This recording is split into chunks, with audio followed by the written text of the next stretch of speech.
Welcome to the Warning Track Power Hour. I'm Andrew Scaff. He's Mike Orman. Today we're going to be talking about future MLB rule changes to be implemented starting next year, and going through our NFL betting from last week and predictions for next week. Are you ready to start this? Start the show. Yeah, I'm ready, Andrew. I think we can both do better on our betting predictions, but let's talk about baseball first, and then we can dissect week one and move on to week two of the NFL. Right. Yeah, not so good. Maybe ask you a quick personality type question first. When you review your how you did in the previous week, do you immediately go to what you got right first or what you went wrong first? Um, I Or I do don't you just know. entirely omit what you did right and only look at what you did wrong? I look at what I did wrong, but I tend to blame I blame poor performances by certain teams that should have done better. 'Cause my picks were spot on. I had great instincts as usual, but somehow It's not these me teams that did it these wrong. teams They underperform. did it wrong. Yeah, Yes. yeah. That's fair. That's good. Or the other team caught a lucky break. I think that's healthy. Yeah.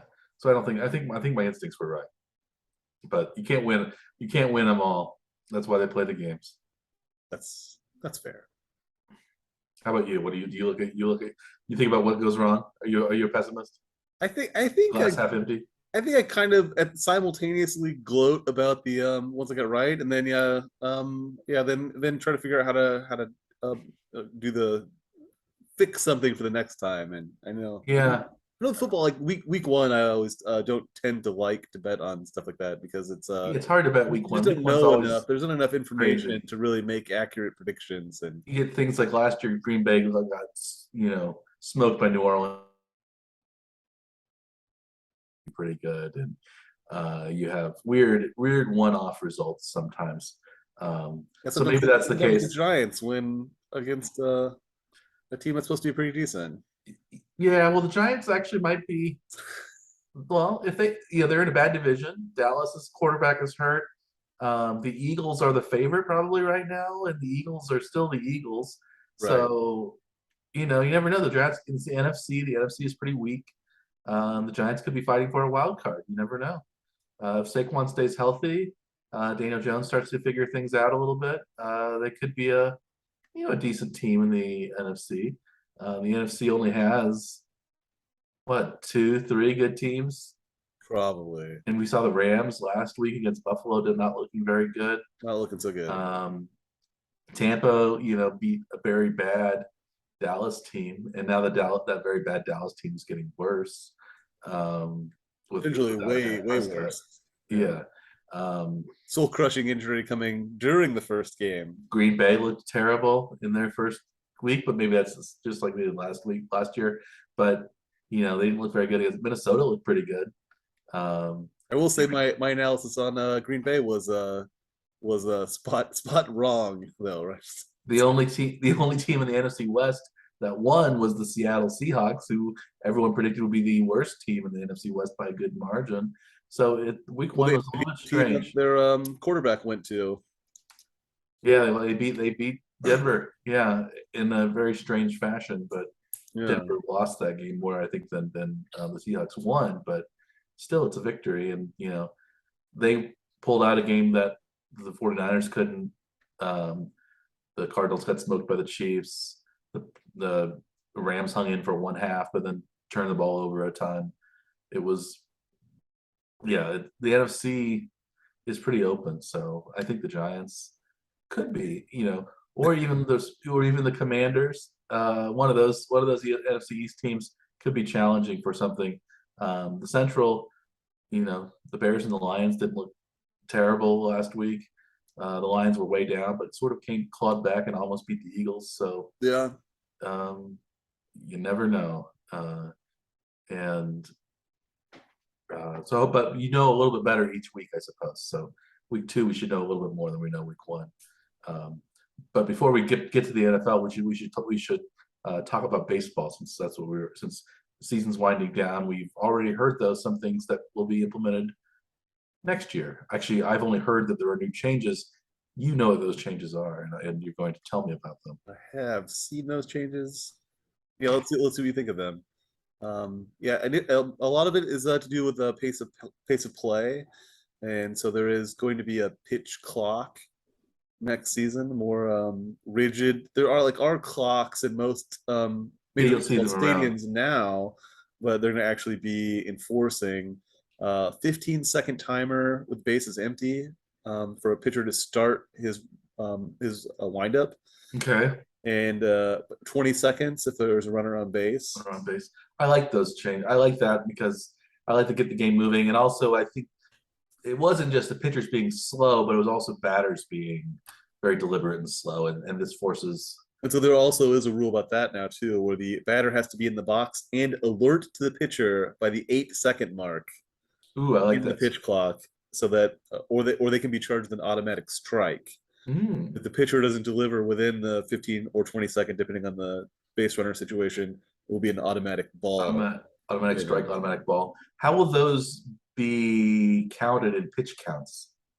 That's a question. I think will count as a pitch. It will probably be easier on the. On the They, pitcher's they may arm. have to recalculate like pitcher like load or something like that for their actual like work done, like how many pitches they threw or actually threw versus pitches they have in their pitch count. Maybe a new Yeah, I think stat that'd be we'll have to interesting. start keeping.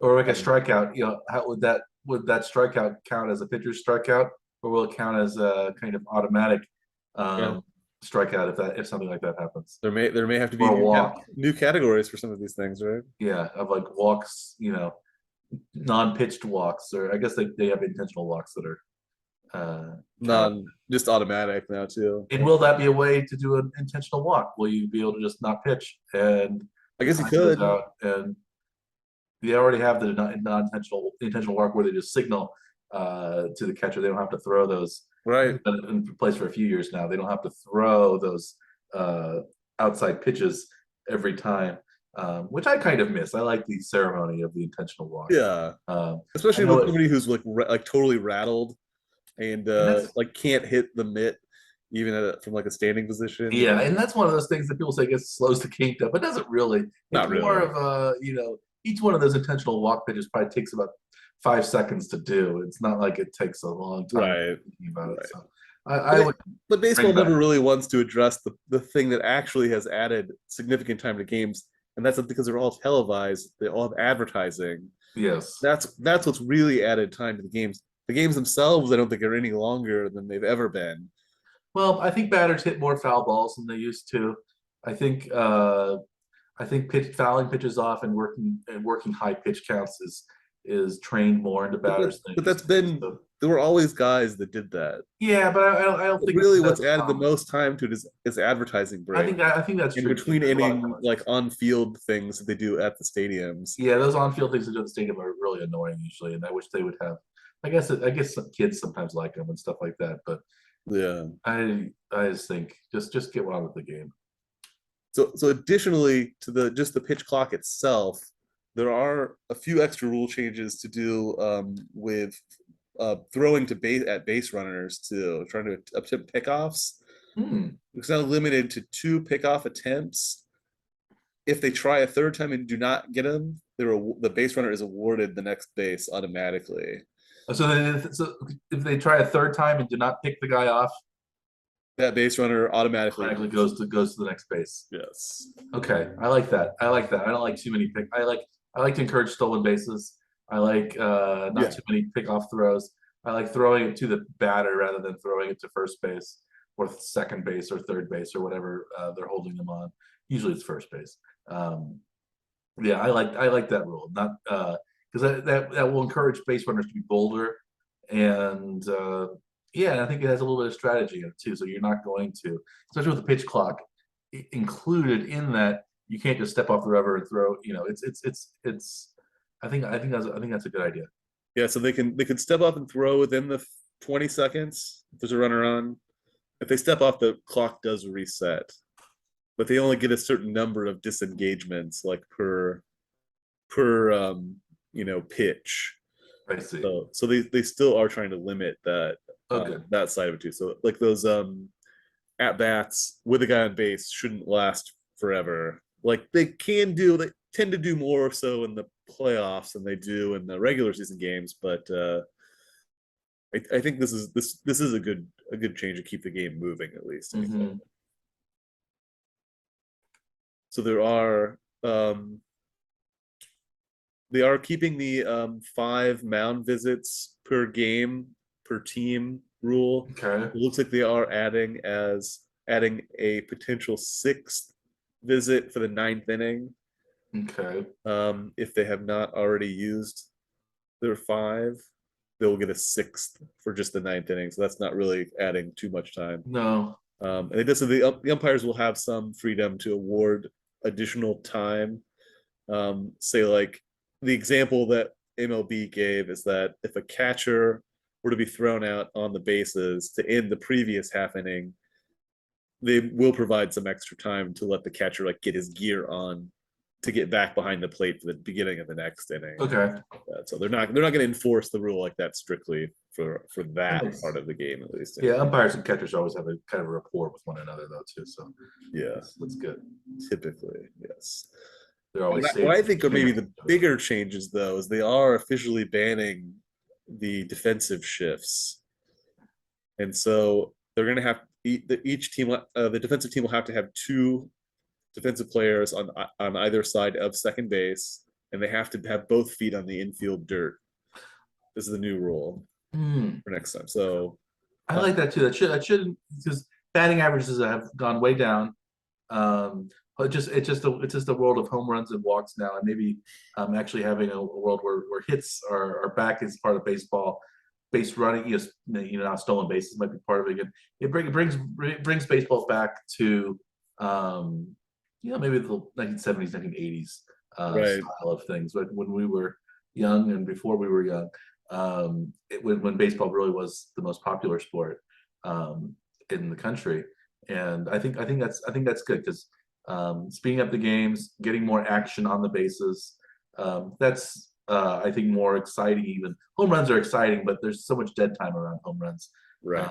and double or triple or and then stolen bases. Those I think are much more interesting. And playing for one run rather than playing for waiting for the big home run is sometimes more entertaining. Yeah. But it should be the end of the like solid line drive up the middle that's actually an easy out because there's a guy standing right behind second base for Yeah. a defensive shift. Yeah, the shifts. I think I like the shift in some ways because it's clever playing, but it also gets to be a little bit old, and it makes the game. I think my idea at one point was, well, if you play the shift for one person, you should be required to have that lineup the whole inning. That's interesting. Uh, Do you so, think people so will actually do that if they if you think there's a left-handed guy that you really want to get out, you should play. pre-shift? Yeah, you should pre-shift and be in that rough. Maybe not the exact same percent, same place, but within 5 feet or so of your original position the entire inning, and then you could change it up each inning. Or maybe it could just be you have to have 3 on one side and 1 on the other for the whole inning instead of maybe they could still move around, but they'd have to be just they just have to have, But I think three I on think one. I think the design of just no shift 2 on each side of the bases Yeah. is more elegant and easier, and also staying in the infield dirt So rather than the camping rule out in doesn't say in anything right field. about outfielders, so they could, in theory, have have an outfielder come way in and then play with just like 2 essential outfielders, like spread wherever you I want. like that too because at So least there's more space in the outfield to hit it. So if you get in the air, if they want to risk having another infielder coming in, a fifth infielder, like they do that sometimes. If there's one, it's bottom of the ninth, 1-run game. Bases loaded. You really want to get that double play. You might bring the infield in. If it's a hit, well, it's over anyway. So I like having freedom with the outfielders, but less freedom with the infielders. I think that's fair too. So there's still a possibility for like tricky or strategic And defensive positioning, but it's not going to be like it is right now, where it seems like it's seemingly all of the teams do it almost all of the time now. It has become that. It started kind of as a fad, was like a few teams did it against certain players, and then it just became Yeah, you see like David more Ortiz or something like that. yeah. The big lefty, he's going to pull the ball every time. Or you'd see it, but it's much less. Yeah, it's more interesting seeing the players play at the positions that they sort of are supposed to be. A second baseman playing halfway between first and second, uh, Right.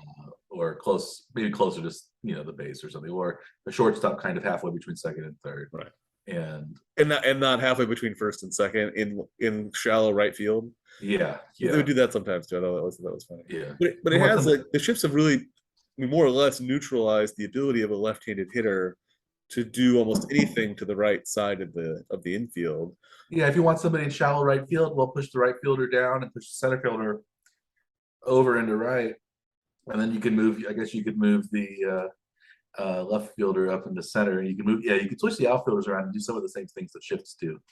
Um, and I think managers and players will, as time goes on, figure out those rules and be able to use them to their advantage. I know the Royals have tended to use a lot of defensive shifts, but they lack one key skill is their ability to actually pitch to the shift. And that's been a huge problem that they've had for most of the time they've been doing shifts, is that they don't actually pitch to the shift. You don't want to pitch an outside pitch to a lefty because then he'll take it the other way probably more easily. And It's then easier for them to take it the other way than it is to pull yeah, it. But if there's nobody on that side of the field, it's like almost a guaranteed hit. And yeah. they seem to do that way too often. So either the pitchers aren't accurate enough to throw where they're supposed to throw it, in which case you probably don't want to shift anyway because it doesn't matter, right? So to me, it was maddening to watch the Royals do this. Yeah. To try to do what everybody else is doing, but not have The the Royals have never been able to ability do to actually what the other teams pull do it as off. well as most teams. It's they kind of, if they succeed, they usually succeed at going in their own way. Because if they try to emulate the other teams, they're usually worse at it than trying to do something unique. It seems like they just don't understand the analytics concepts that the way other teams do, and they've always seemed to be very far behind in analytics. In application of analytics, I guess is probably more appropriate. Yeah. Let's the one additional change is that the bases are going to be 18 inches instead of 15 A inches. bit bigger. Yeah, I The saw that. actual Yeah. physical size of the base is going to increase by 3 inches. I think that's all right. I think because again, maybe makes the stolen base a little bit closer, Just a the base a hair little bit closer. easier to grab onto. Also, probably eliminate some injuries because you'll have a first baseman's foot doesn't have to be quite as close to where the runner's foot is going to be. Right. I think that can be a good large, but I think having them a little bit bigger. Um, I think that's a good thing for especially for stolen bases and just for general close plays. You don't have to worry about somebody stepping on your ankle or something like that. Maybe not quite as much, at least. Not quite as much, yeah. I think it's also supposed to try. If they're trying to slightly limit the risk of oversliding through the bag, they may be able to grab. And then a those bit more too. replays where like the guy stole the base, he got in there safely, but he was off the base for one microsecond as he kind of bounced, Right. and then it was technically out, which they never called before instant replay. Right. I don't Video care review. for those anyway, but most of the time I kind of like the theatrics of like trying to jump over or contort your body around a tag. I think those are kind of Mhm. fun, but for the most part it's like if the ball beats you there, you're out, I think, really. Yeah. It's the old like neighborhood sort of concept. Mm. I Second like base. that. Or also like just if you get in there first, just because the guy holds the tag on you forever Yeah. while you kind of slosh around the base. I don't think that should be out either. Usually, just like as you kind of it's just a lot of them. It's impossible to hold on to it completely. And if you want to encourage stolen bases, you should I think allow um, the base stealer more of the kind of give them the benefit of the doubt. Yeah. Yeah. Yeah. Agree. Speaking of baseball, Yes. our Royals are playing. They're currently 57-84, perhaps on their way to 57-85, given the fact that I think they're losing to the Twins right now, 5-0. The last time I saw. Great. What are your predictions? Let me give you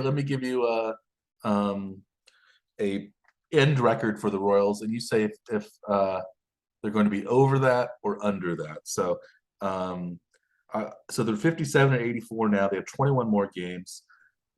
Do you think they will be over or under 66.5 wins? So they could be 66-96 or 67-95. That's the choices. Do you think they'll be over or under 66.5? So to take the over, they'd have to get to 67 wins. They have to go Yeah. 10-11 to finish the season. Mm-hmm. In a typical year, I would think that the Royals would normally be over that. They like to play in September. Because at this point, yeah, it's the September call-ups. They've tended to play very well at the end of the season, giving everyone hope for the next season. This year, they did essentially the September call-ups in June-ish. Yeah. And then into July as well, and then more in August, and now one or two more in September. I think they seem to be not playing so well recently. I think their schedule's not so great. I think to finish the year, they got this weird 6-game road series at Cleveland to end the season. After another 3-game road series at Detroit, so they've got 9. They finished the season with 9 on the road. Out of the the sweatbox that Kansas City is, the pressure cooker. Right. Maybe they'll thrive on the road. That's possible. Neither Detroit nor Cleveland were that great this year. Normally, I would take the over. This season, I'm taking the under on that one. 90, So you think they'll be 66-96 or worse? 66 wins is maybe a high cap. Do you think there's a chance that they'll lose 100? So they would only be able to win 5. They go 5-16. They get 5-16. I think that is an outside possibility. I don't think it will happen though. Okay. I think it is within the realm of possibility. Okay. I'm going to be optimistic. I'll say they hit the over just to make it different from you. I'll say they're at least 67 wins this year. And we'll find out at the end of the season which one of us is victorious on that end. Yes. Excellent. And speaking of betting, victorious or not victorious. Victorious or not victorious. Let's talk about week 1 of the NFL. Sure. We had each picked 3 games. 3 games that turned out to be pretty close. For me, I'm not sure if yours. You came close to winning on any of you. You came close to winning on the ones you lost, but I won one handily. The other 2 were not so close. I also won handily, and the other 2 were kind of close-ish. We both got our first picks that we made correct. You had our first picks. Ravens -7. Ravens -7. I saw the Ravens is blowing out the Jets. They didn't get as many points as I thought they would, but they only held the Jets to 9 points, so 24-9 or 25-9, whatever the score ended up being. Easily covering the spread, though. Easily covering the spread. Also way under. So yeah, that was my first call. Your first call was actually the Chiefs taking care of business on the road against the Cardinals. They made that look very easy. I'm surprised how easy they made it look. The score may have been closer than it actually was. Yeah, it was 37-7 at one point. Yeah. Mahomes looked better than I remember seeing him any time last year. Commanding the field, being able to move around in the pocket without kind of panicking. He threw his touchdown passes were all short, but he threw a lot of long passes or deep to medium deep passes to Kelsey and some other guys. He just missed a few. Also, there were a couple of pretty close ones to Hardman. Yeah, Hardman. It looked like he could have laid out a couple of times and gotten the ball. Yeah. If they're like close in week 1, they're probably gonna get that tuned up for. Hardman's interesting because I don't think he's very fast, but when he's looking for the ball, I don't think he's quite as fast. He slows down instead of kind of maintaining his speed. And so I think a little underthrow to Hardman would be better for for Mahomes, and I think it was very difficult to overthrow Tyreek Hill. So you could just, Right. and he could track the ball like basically no other player, even though he was much shorter than his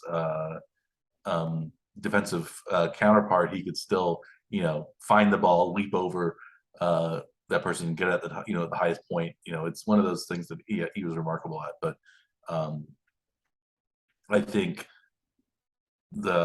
Hardman, he's always been a little bit off. It seems like he and Mahomes, if there's any receiver that's a little bit off of Mahomes, it's Hardman. They never quite gel. You can see that in the Super Bowl a couple years ago, and maybe Hardman also, he doesn't make the diving layout catches the way that some of the other receivers might. Whether that's just lack of confidence or maybe not tracking the ball quite as well, it's hard to say. I think they're likely to either, address that during the season, or he will lose ground in his standing with the receiving core though as well. So um chances are those kinds of things will either they'll work themselves out one way or another. Yeah. How about our next our losing bets? I had Carolina beating the Browns in a pick'em. They almost did that. They Close were way game. down. They came back and were up by 1 point, 24-23. But then 58-yard field goal by the rookie kicker from Cleveland sealed the deal for the Cleveland Browns, who won their first opening game since 2004. They hadn't won an opening day in 18 years. So Wow. usually the Browns, those opening day losses were one of 15 or 16 losses on the Right. season. But even in the more recently better Browns, they hadn't won an opening day in 18 years. So I guess hats off to the Jacoby Brissett led Cleveland Browns. Right. Creating a potential quarterback controversy. Well, at week 12 or whatever, right? So one quarterback is a sort of model, or at least non unassuming citizen, and the other one is a bit of a nightmarish monster. So you might want to put Jacoby Brissett out there. they're doing their PR moves now, basically. My next pick did not go nearly as well as your pick nearly went. I took the over in the Raiders Chargers game, which I expected to be a bit of a shootout. It was not so much of a shootout. The Raiders didn't look so great. 24-19, only a Like only a they had 43. 3 turnovers and just didn't play well in general. And What was it was a what was relatively the over close under? game, though. Yeah. It was a fairly high over under. I think it was. 52 or something I like think that. it was in the low 50s. Yeah, Yeah, and they only ended up in the. I think it was maybe it was 53. 53. And they ended at 43. Yeah, So that was I think quite a there was still like a chance, going into the last several minutes of the game, like had the Raiders, gotten a field goal or a touchdown, may have probably a touchdown, I guess. Then the Chargers go down and they get another touchdown to win the game. two There's touchdowns. a Yeah, two touchdowns possibility, would have done it for you. But I think yeah, I you didn't. you can place the blame on the Chargers as much as the Raiders Right. that game too. So they didn't. The Raiders defense isn't all that formidable. Apparently not. You can see what the Chiefs scored against the Raiders last year. You know, Right. um, yeah, I'm not quite sold on the Chargers being as good as some people saying they are. Um, this is It seemed like they should have won the game by a lot more because they were fairly dominant in yardage and time of possession, and they didn't have a lot of penalties, no turnovers, but they had a turnover on downs, and they missed a field goal attempt, I guess, too. So it seemed like they left some points out there anyway. yeah. Um, And my last in my second incorrect betting pick was the Texans Colts game, where I thought the Colts surely would beat the lowly Texans by at least 7. They did not. They didn't even beat the Texans. They Right. struggled to an ugly 2020 tie. And 2020. so and I guess that's where that's even though they have a new quarterback in Matt Ryan, the Colts left off where they kind of did last year at the end of the season, where they laid an egg at Jacksonville. They would have made the playoffs had they won against the lowly Jaguars. And here, they would have had the chance to take a commanding division lead had they been able to beat the Texans. But now they're simply tied for first at 0-0-1 because no NFC South team won last week. Despite two of the teams playing each other, right? That's Yeah. that's the that's the like surprising part. Yeah. What are the odds of that? Right. Not terribly good. And your last betting pick didn't go very well either. Yeah, I had a relatively close spread in a game of Packers Vikings. I took Packers minus 1.5. And the Packers played their own egg, I guess. Maybe The Packers look bad. Rodgers, he didn't have anybody to throw to. which is completely opposite of what I said Pretty about good. Rodgers, that he didn't matter who he had as a receiver, he would make receivers better, and apparently he did not this time. Apparently not. It's one of those things where he's able to find new guys and spread it around. Without Devontae Adams,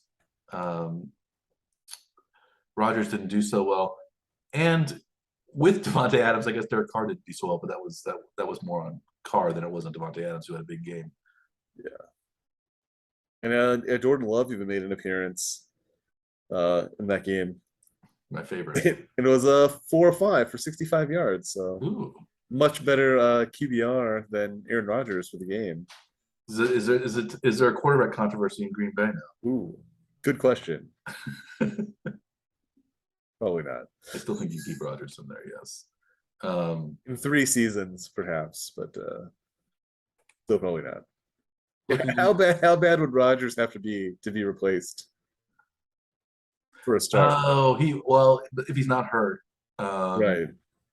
I would say if he throws 10 picks in the next 3 games, people will start wondering if he's done. If they just flat lose to the Bears, they lose the next 3 games. Just the very next game, if they lose to the Bears, is his job at risk? No, not if they lose to the Bears. He's famously made comments about how he owns the Bears. Yeah. I think if they start 0-4, Rodgers has 11 interceptions on the season. He threw one last week. If he has 11 picks and they're 0-4, then I think there's talk. There's talk.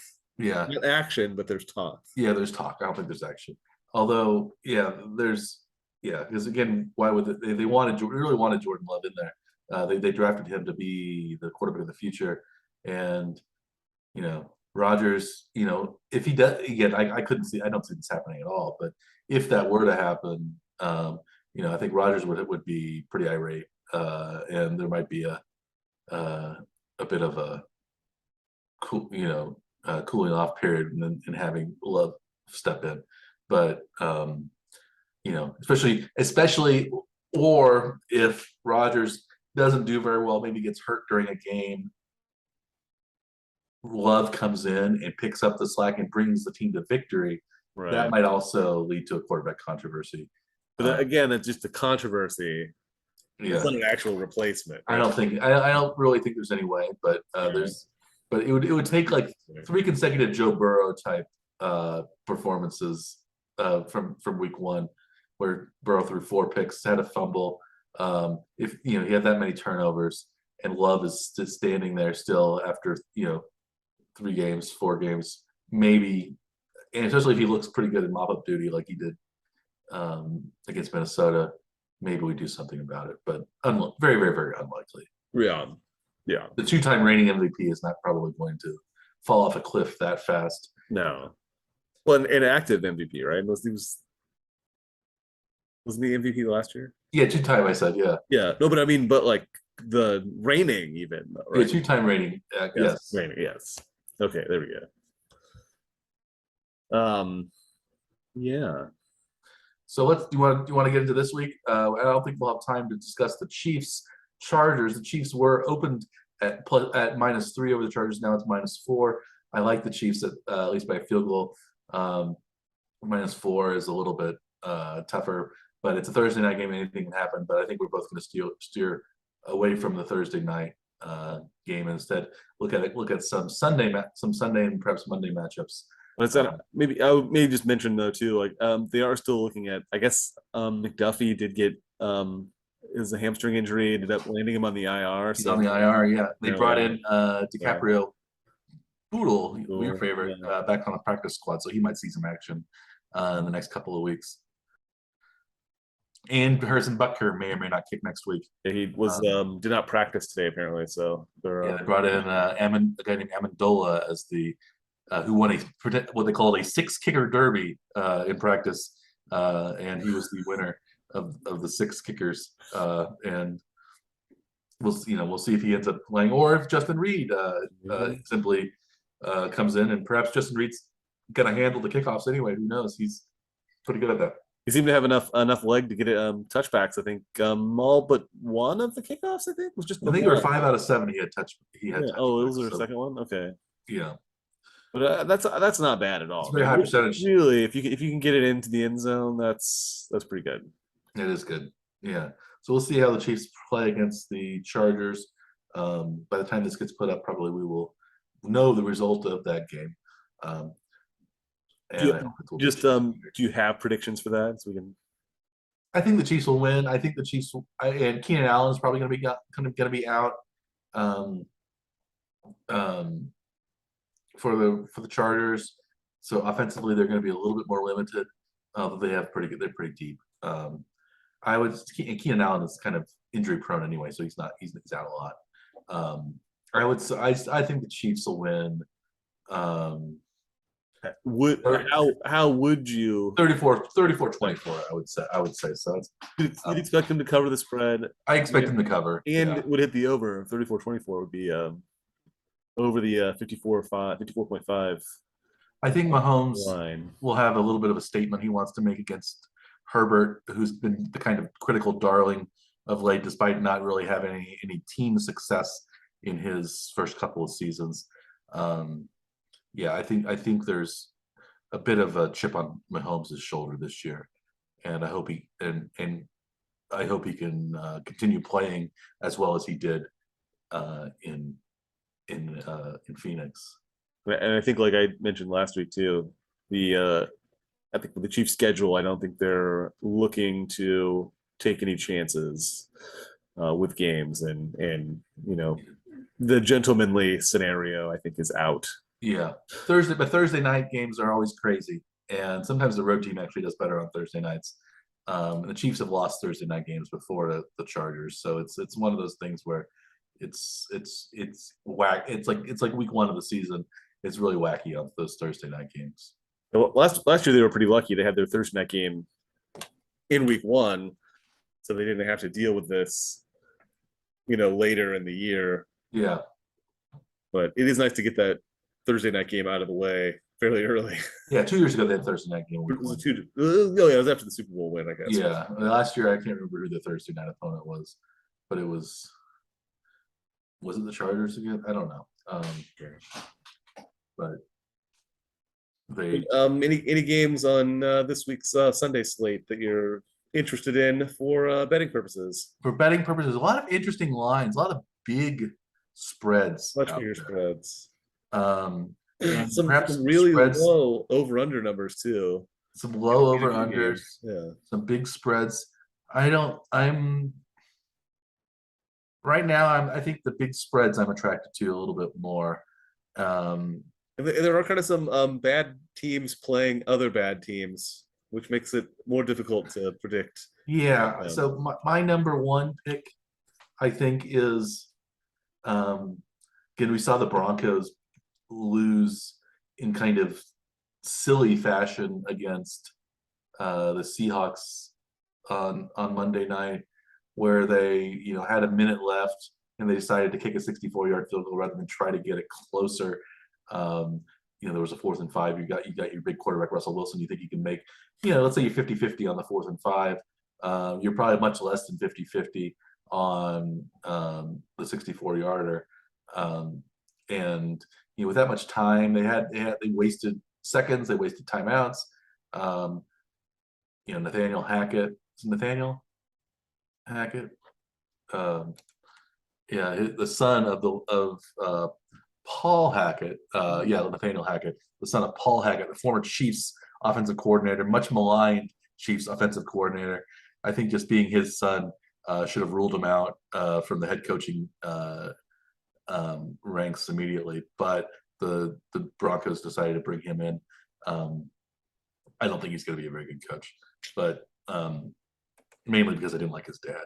That's probably why. You're not a big legacy coach fan. I am not a he's like, why? I'm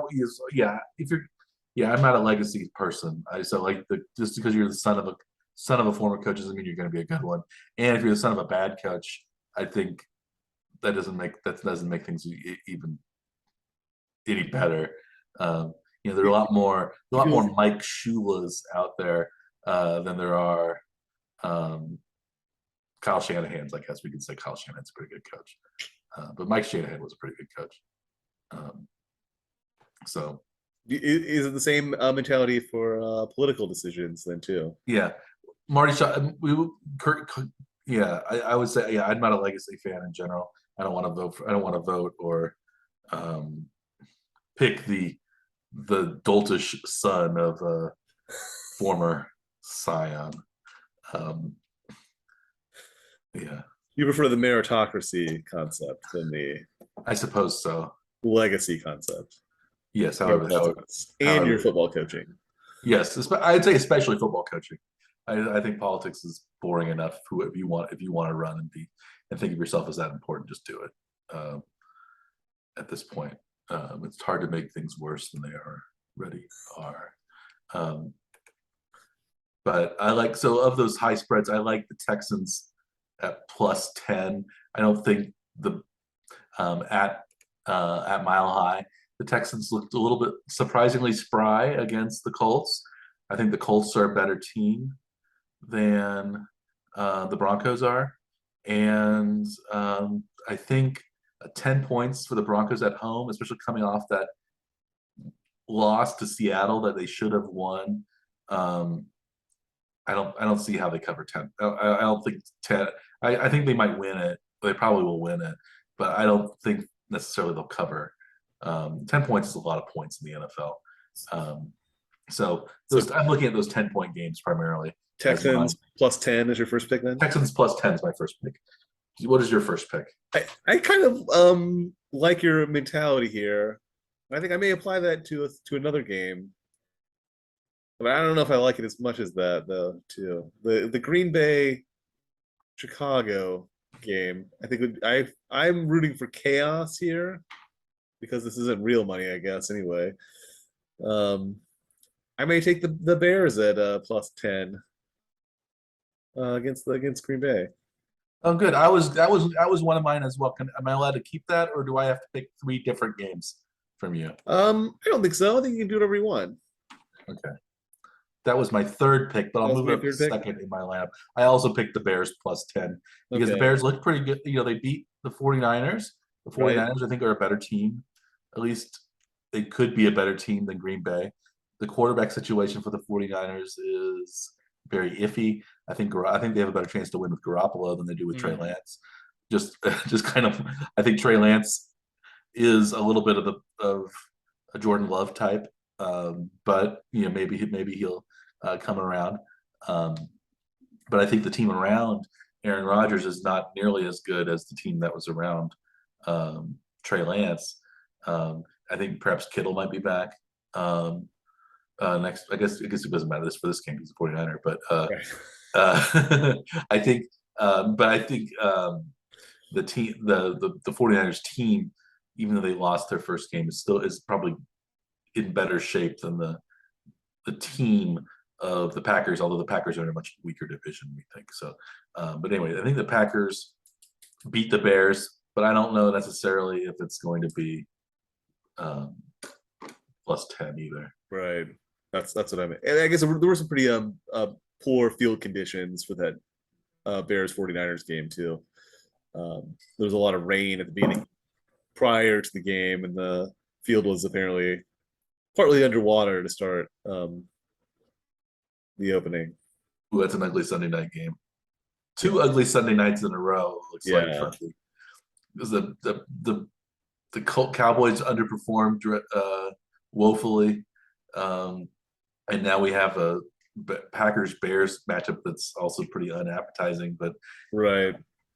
who likes the NFL really hypes up the Packers Bears, but I don't think anybody outside those markets really thinks it's ever a great game. At least it hasn't been for Yeah. a while. I don't remember the last time the Bears were good. Maybe a few years ago when they made the playoffs. But usually when the Bears are good, the Packers aren't good. When the Packers are good, the Bears aren't good.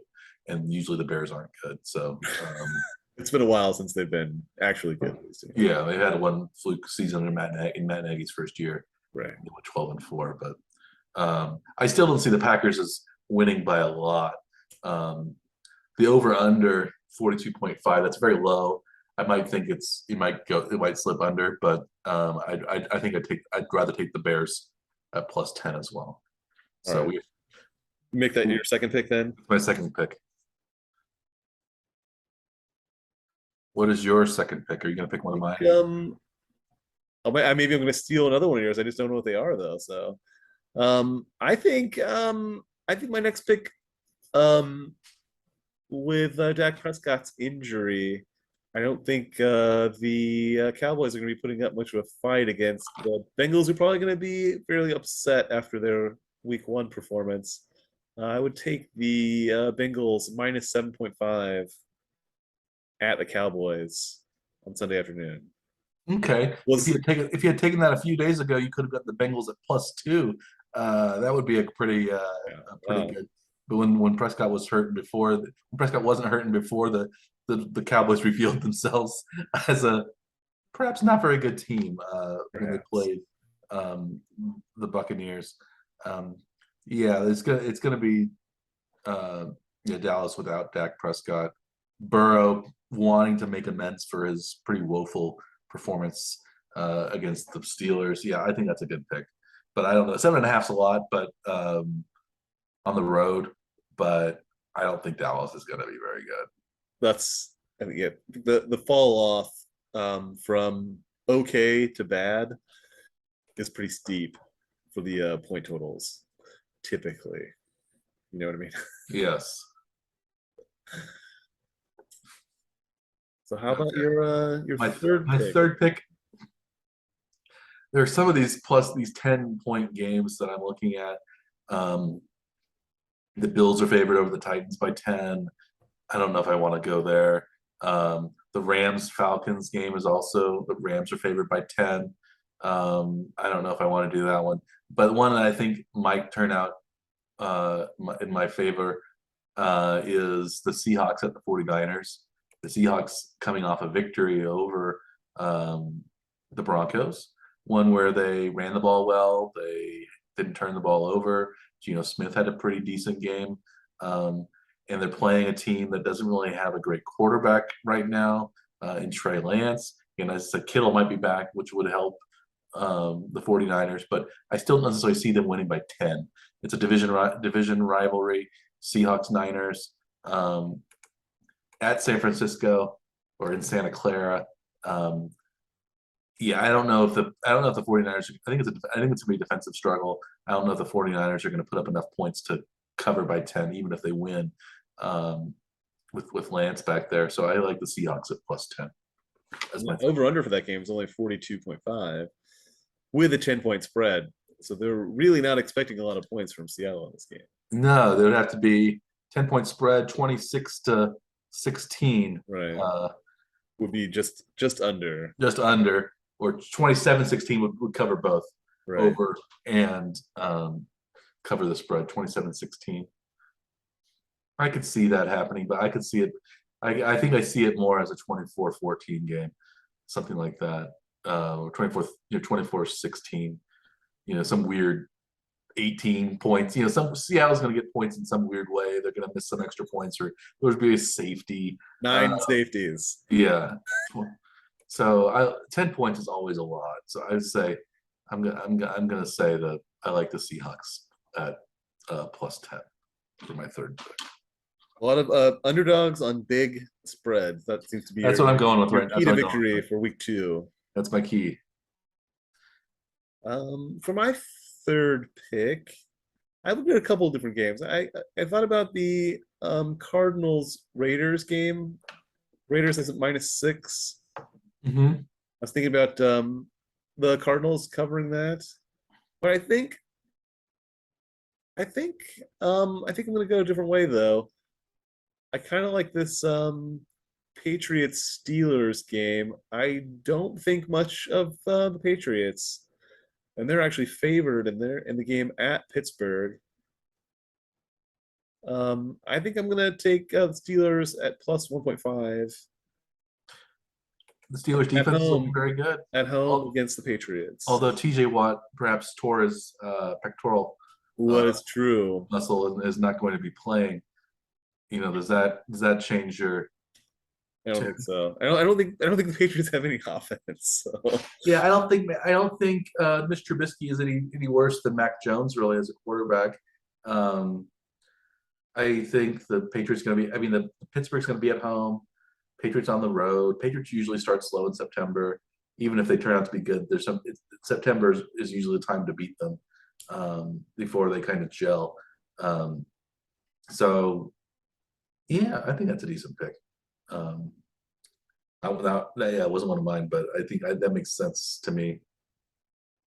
That's always the thing with betting is you can justify just about anything to yourself, and going up to the counter, you've got a winning ticket, and then you watch the game and it doesn't go that way though, does it? Yes, it's a fool's errand for most people, including us.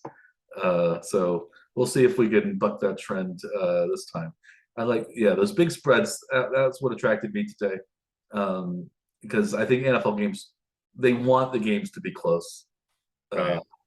You have a bit of conspiratorial mindset regarding the referees keeping the games close artificially.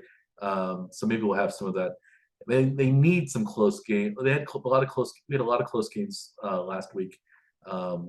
Here the lineup of games seems pretty terrible. The prime time, the Sunday night game is Bears Packers.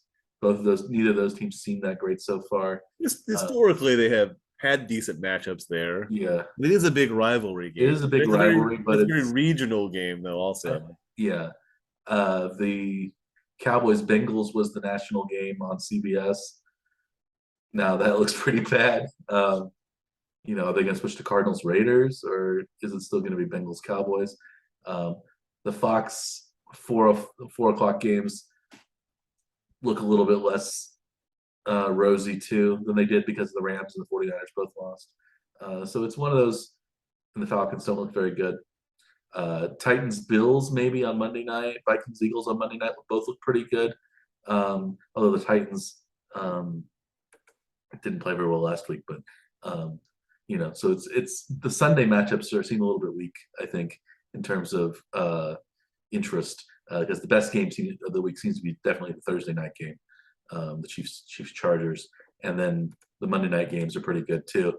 And then in between, though, we have a lot of high spreads or two struggling teams probably matching wits with one another.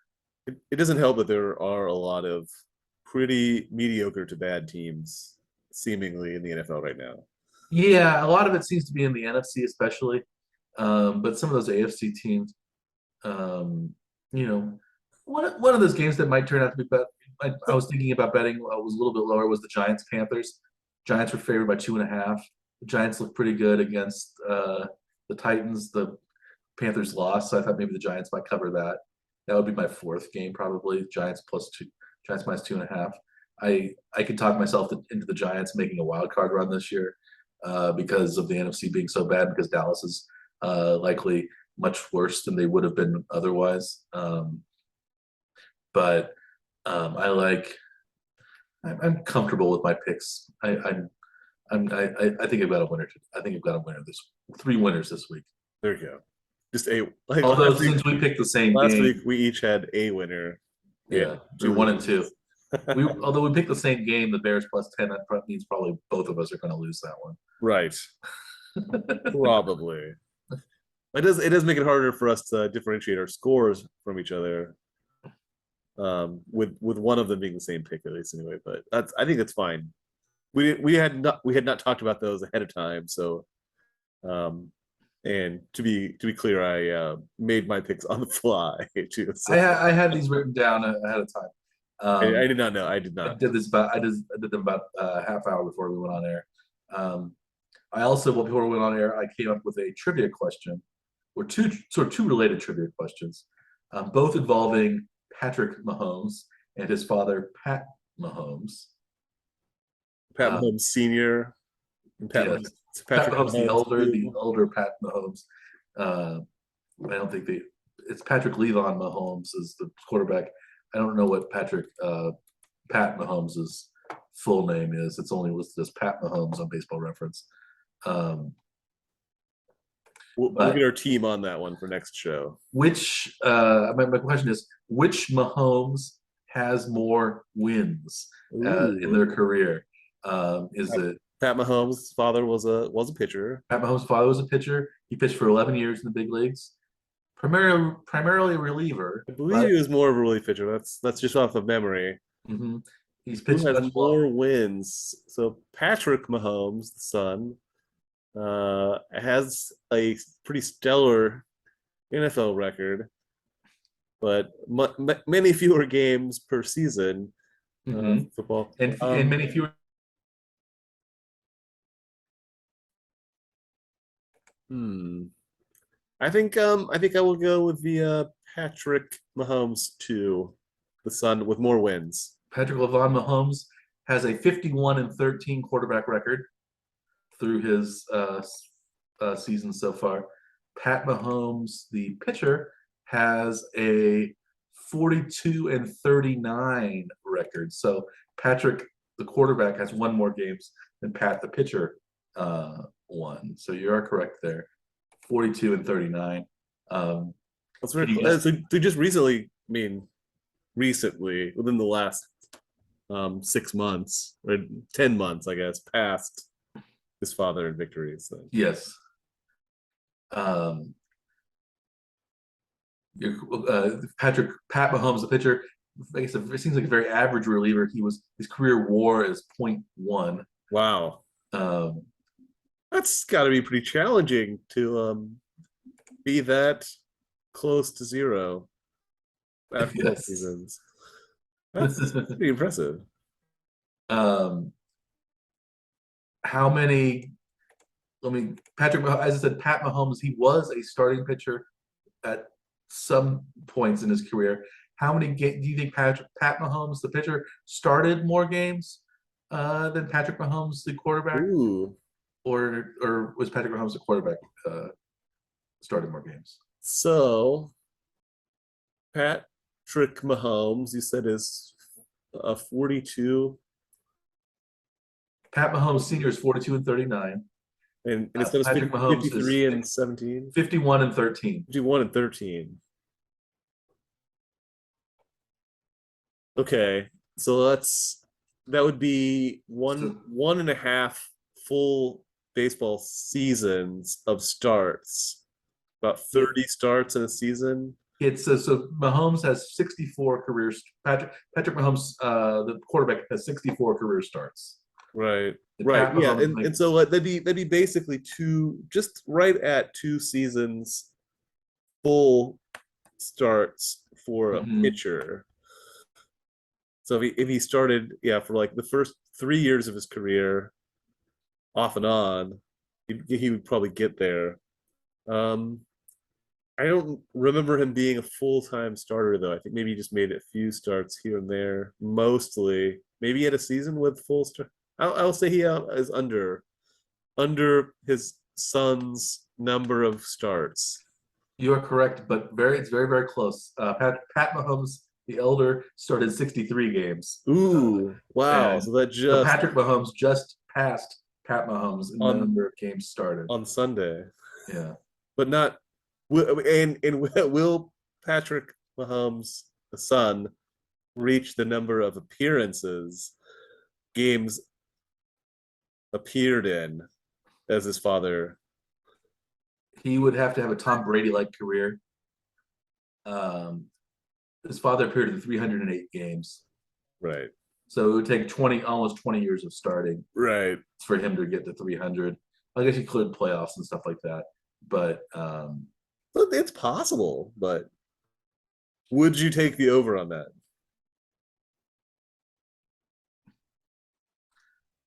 308 if you include playoff career starts, starts. they didn't include play. I don't think they included playoff starts in the Football Reference numbers that I'm looking at. They probably don't include playoff starts in the baseball reference one either, though. No, that's true. Um, if you include playoff starts, I'd say he gets over 308. I don't know if he lasts as long. Um, Because he'd have to be in the league for 21 years then, because the first year he didn't have any yeah, starts. 20 times six in play, be healthy. 20 times six, 60, 20 times 17. Now I guess 340. Three. Yeah, I don't think he makes. I don't know if he makes 308. Well, a question could be: Does he throw as many touchdown passes as Pat Mahomes had strikeouts? Ooh. I think that's so. Patrick Mahomes has 156 touchdown passes. Uh, Pat Mahomes had 452 strikeouts. Oh. So you'd have to play about 10 more years at this pace. Yeah. Well, I mean, in theories, Patrick Mahomes is on pace for 85 touchdown passes this season. So you would think for sure he's going to get there, right? Maybe 452 40. touchdown passes is uh, is pretty high. It's not the high, it's career. What? How many touchdown passes does Tom Brady have? He's the crazy active leader. Do you know? I'll have it here in just a second.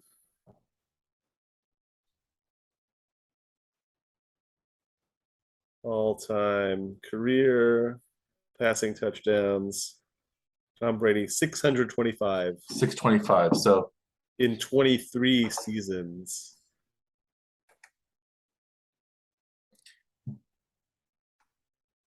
Yeah, but yeah, Patrick Mahomes on pace for 85 touchdown passes this season, though. Would you expect him to get to that? no, I think he can get over 50 if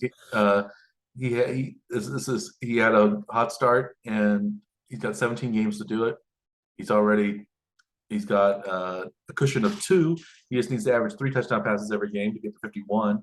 So he's already +2 on that stretch. So you can have some bad games. I think I don't know if he avoids getting hurt, and if the Chiefs truly play the way that they're capable of, Mahomes probably won't come out of the game, with only 3, after only 3 quarters like he did in this game. So, and they were so far up, he just handed the ball off to Pacheco on his last drive. So,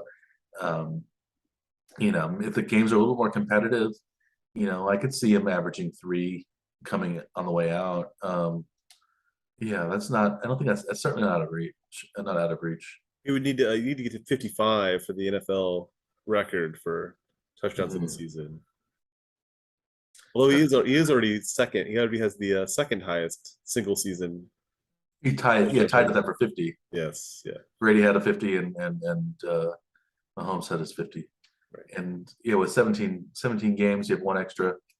And very likely Mahomes won't be sitting out game 17 because there's only 1 bye, so the Chiefs will probably not be the Chiefs will probably be jockeying for playoff position all the way through. So Unless they happen to be 16-0 at that point. Yeah, but at that point though, do you want to get the 17-0 just to be undefeated? I don't know if the Chiefs will be 16-0, but I don't think so. I think there'll be some losses along the way. I think, but I think the Chiefs could be, 13 wins, 14 wins this season without. That wouldn't be, especially if they get through the beginning of gauntlets. If they beat San Diego, I think that's a very good start. Then things might snowball.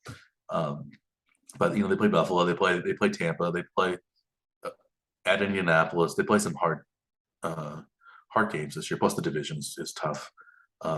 What has been very reassuring from watching Game 1 They play the Rams. is the defense looks much improved, much faster, much less likely to give up big chunks of yards.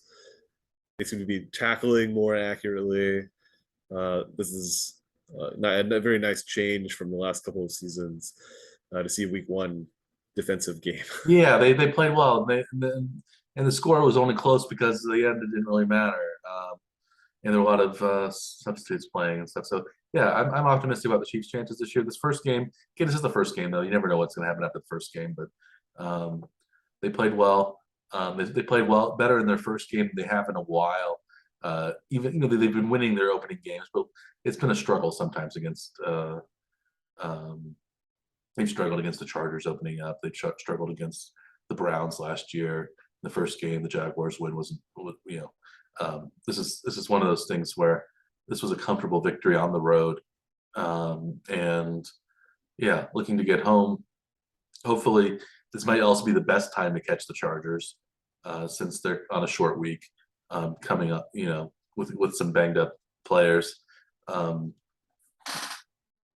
Yeah, I'm optimistic, and again, when this airs, you might be all wrong. The Chiefs are sitting at 1-1, and Mahomes was crumbling and under pressure and things like that. But hopefully, that hasn't happened. I'll But anyway, put as much pressure on our editor to get this posted before the Thursday game, so we don't have to be in that situation. okay. So should we wrap it up as quickly as possible so we put less pressure on our editor? I think so. Let's try. Dr. Andrew Scaff. Well, this has been another exciting episode of the Warning Track Power Hour. I am Mike Werman. He is Dr. Andrew Scaff. We are the Warning Track Power Hour. Please like and subscribe to our podcast or YouTube feed. We enjoy hearing from our listeners, however many there may be out there. And we'll see you again next week, and we'll discuss how we did and how the NFL season's shaping up, and also see how the Royals are doing, if they're coming along, and if they happen to be inching closer to the over/under number that we were talking about. So stay tuned for next week. Excellent. Good day. Good day. Oh, I cut you off a bit. That's okay. Shit. No. Go start over. From the beginning.